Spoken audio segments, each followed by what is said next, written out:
জিন্দা কাবা, তোমারই বাবা হলো জিন্দা কাবা। আর প্রথম খোদা গড়লো সবার পিতা আদম, তারপরে মা হাওয়াকে করিল সৃজন তোমারই বাবা। তুমি বলছো যে পিতা আদমকে আল্লাহ পাক সর্বপ্রথম সৃষ্টি করেছে, তাই বাপের সম্মান বেশি বা বাপ বড়। কিন্তু হুযায়ফা তুমি বলো তো, মা জননী 10 মাস 10 দিন গর্ভে ধরে আমাদের কত কষ্ট করে জন্ম দেয়। এই কষ্টটা আল্লাহ পাক যদি মাকে না দিয়ে আব্বাকে দিত কেমন হতো বলো তো? আব্বাকে দিতে খালি উল্টো পাল্টা করবে। মার কাজ মা পারবে, বাপের কাজ বাপ পারবে। মায়েদের বলো না ওই সোনাখালীতে বা বাসন্তীতে গিয়ে ভ্যান চালাও, পারবে না। এনাদের কাজ রান্না বাড়ার কাজ। যদি তুমি ভ্যান চালাতে বলো কি করে হবে? যদি বলো গাছে ওঠো, পারবে না।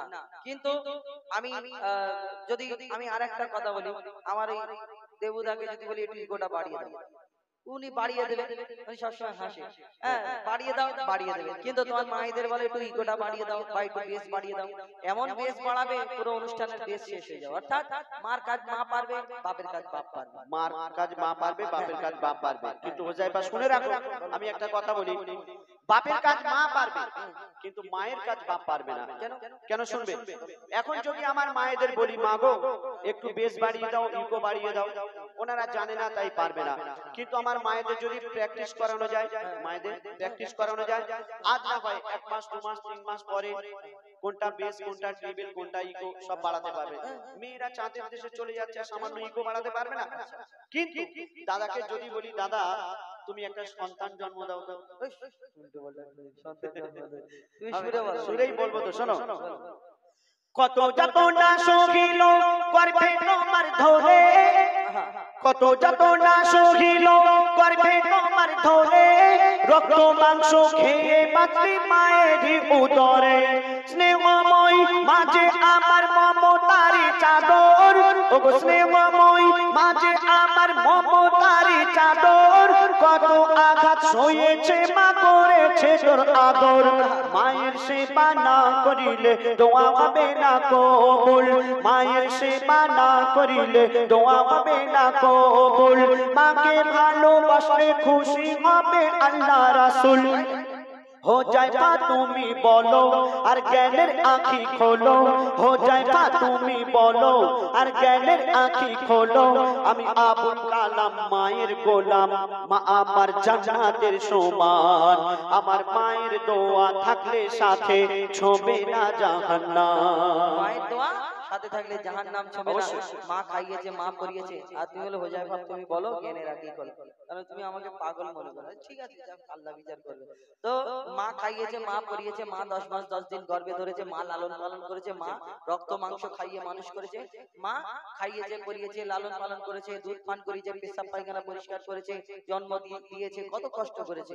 কিন্তু তুমি বলো তো তুমি যে এত বড় হলে, তোমার মা যে খাইয়ে পরিয়ে এত বড় করে তুললো আজকে, তো তোমার মা খেয়ে পরিয়ে এত বড় করে তুলেছে, তোমার বাপ যদি বাজার হাট না করে দিত, খাবার কিনে না আনতো, তোমার মা কি পানি খেয়ে মানুষ করে দিত? কেন বাপ যদি বাজার না করে দেয় খাওয়া হবে না? কি করে হবে? তুমি এই বাসন্তী কি সব বাজার রয়েছে, ঝড়খালি, আরো কত কি বাজার আছে, এখানে যাও কত হোটেল রয়েছে, হোটেল থেকে কিনে এনে খাবে। হোটেলে গিয়ে বলবে আমার মা দিদি বলেছে দাও দিয়ে দেবে। কেন আমার মায়েদের কাছে টাকা নেই, ফ্রি খেতে যাবে?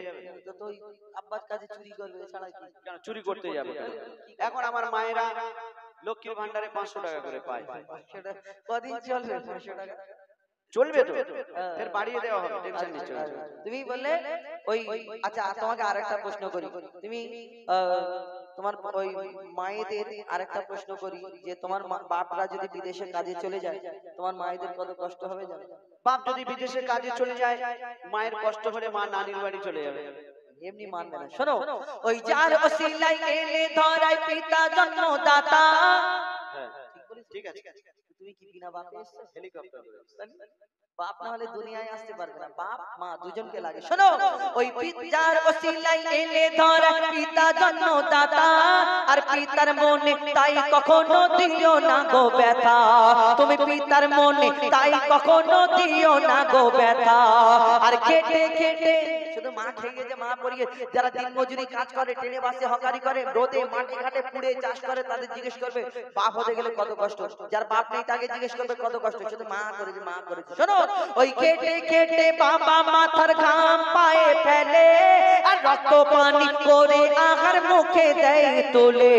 আর পিতা যাহার দুনিয়াতে নেই দুনিয়া তাহার আধার, পিতা যাহার দুনিয়াতে নেই দুনিয়া তাহার আধার। পিতা না থাকলে হাজার রকম সইতে হয় অত্যাচার। বল বলো আবুল কালাম দুনিয়াতে বেশি কার দাম, বল বলো আবুল কালাম দুনিয়াতে বেশি কার দাম। যার পিতা আছে তার কাছে আছে দুনিয়ার খাজানা। আর পিতা না থাকলে তোমার মায়েদের জীবন সুখে থাকবে না তোমাদের বাবা। তুমি বলছো যে একটা সন্তানকে মানুষ করতে গিয়ে বাবা অনেক পরিশ্রম করে, অনেক খাটাখাটনি করে, আর মায়েদের কাছে মায়ের স্বামী যদি না থাকে মায়েদের জীবন সুখী হয় না। তাই বাপের সম্মান বেশি, বাবা বড়। কিন্তু হুযায়ফা শুনে রাখো, বাবা যতই পরিশ্রম করুক আর যাই করুক, তবুও আল্লাহ পাক মাকে বেশি সম্মান দিয়েছেন। কেন শুনবে? তুমি যে নামাজ রোজা করছো, আল্লাহ পাক তৌফিক দিলে হজেও যাবে, কুরবানির সময় কুরবানি করছো, রমজান মাসে যাকাত ফিতরা দিচ্ছ, রোজা রাখছো, এই সব ইবাদত কেন করছো? কেন করছো? আল্লাহকে ভালোবাসে, আল্লাহকে রাজি খুশি করানোর জন্য, নবীকে ভালোবাসে। আর ভালো কাজ করলে ভালো হবে, খারাপ কাজ করলে ভালাই কার ভালা হোগা বুরাই কার বুরা হোগা, ভালো মন্দ দুটো বিচার হবে, জান্নাত জাহান্নামাই দেবে। আর যদি ভালো আমি কাজ করি আল্লাহকে ভালোবাসে নবীকে ভালোবাসে, যদি আর জাহান্নামাই খারাপ কাজ করলে জাহান্নামাই দিলে তো সেই মাইক্রোওয়েভ সিস্টেম না যে ভিতরে ঢুকিয়ে শ্যাক দিবে আর বার করে নেবে। যদি একবার যদি ঢুকিয়ে দেয় খালি গুলগুল করে আওয়াজ হবে। আর আল্লাহ ভালোবেসে যদি জান্নাতে দেয় ব্যাস এই কটা আশা, এছাড়া কোনো আশা নেই। তুমি আল্লাহকে রাজি খুশি করানোর জন্য ইবাদত করছো, জাহান্নামের ভয়ে ইবাদত করছো, আর জান্নাতে যাওয়ার জন্য। তো তুমি যে জান্নাতে যাবে, সেই জান্নাত তোমার কোথায় আছে বলো? জান্নাত কোথায়? এবারে 8টা জান্নাত কোন জান্নাতে দেবে আমি কি জানি? হ্যাঁ, সেই 8টার মধ্যে যে জান্নাতটা তুমি পাবে, সেই জান্নাত হবে তোমার মায়ের কদমের তলায়। মায়ের কদমের তলায়।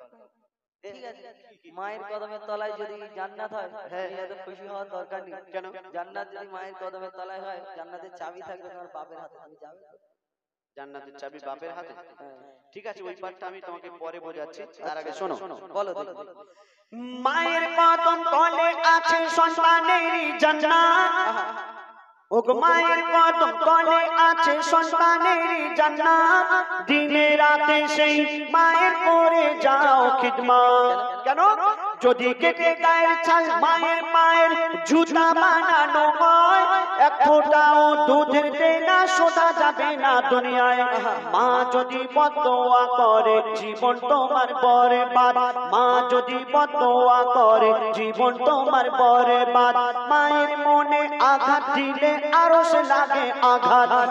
তুমি মায়ের কদর করো আর সবর মনে ধরো, তুমি মায়ের কদর করো আর সবর মনে ধরো। মায়ের দোয়ায় নবী খুশি হয়, খুশি রাব্বানা। তুমি মায়ের মনে কষ্ট দিলে জান্নাত পাবে না। মায়ের মনে কষ্ট দিলে জান্নাত পাবে না। মা খুশি হলে আল্লাহ খুশি হয়, মা খুশি হলে নবী খুশি হয়। আর মায়ের মনে কষ্ট দিলে খোদার আরশ কেঁপে যায়, আর মায়ের পায়ের তলায় জান্নাত। আর কি বলো, জান্নাতের পরে আর কিছু নেই। কেউ কি মনে করো আমি জাহান্নামে যাব? আর সবাই জানে জান্নাতে যাব। আচ্ছা ঠিক আছে, আর তুমি কি খুশি মনে করতে? আমি আমার মায়ের কদমের তলায় জান্নাত, আমি তো খুশি। কত খুশি হওয়ার দরকার নেই। শোনো বলো। এখানে তোমার হাসি বন্ধ হয়ে যাবে। আচ্ছা, শোনো, বলো। ওই পিতা আদমের পাঁজর হতে মা হাওয়াকে বানাই, ওই পিতা আদমের পাঁজর হতে মা হাওয়াকে বানাই। সেই হাওয়ার জান্নাত রাখিল আল্লাহ আদমের পাগের তলায়, সেই হাওয়ার জান্নাত রাখিল আল্লাহ আদমের পাগের তলায়। আরে ও কালাম ভাই বলো। ও কালাম ভাই, পিতাকে তুমি করো না অবহেলা। আরে ও কালাম ভাই, পিতাকে তুমি করো না অবহেলা। আর তোমার মায়ের জান্নাত তোমার বাপের পাগের তলা। আমার মায়ের জান্নাত আমার বাপের পায়ের তলা, তাই ঠিক বলে? আর আর শুনবে বলো আরে ও কালাম ভাই পিতাকে তুমি করো না অবহেলা আর তোমার মায়ের জান্নাত তোমার বাপের পাগের তলা আর বাপের কি মর্যাদা তুমি বুঝবে কেমন করে বাপের কি মর্যাদা তুমি বুঝবে কেমন করে বাপ কি জিনিস জিজ্ঞেস করো এতিম ছেলেকে ধরে যারা আজকে পিতা হারা তারা দুনিয়ায় বেসাহারা যারা আজকে পিতা হারা তারা দুনিয়ায় বেসাহারা তাই পিতার মনে তুমি কোনোদিন দুঃখ দিও না আর শোনো নবী মুহাম্মদ বিশ্ব পিতা ভেবে দেখো না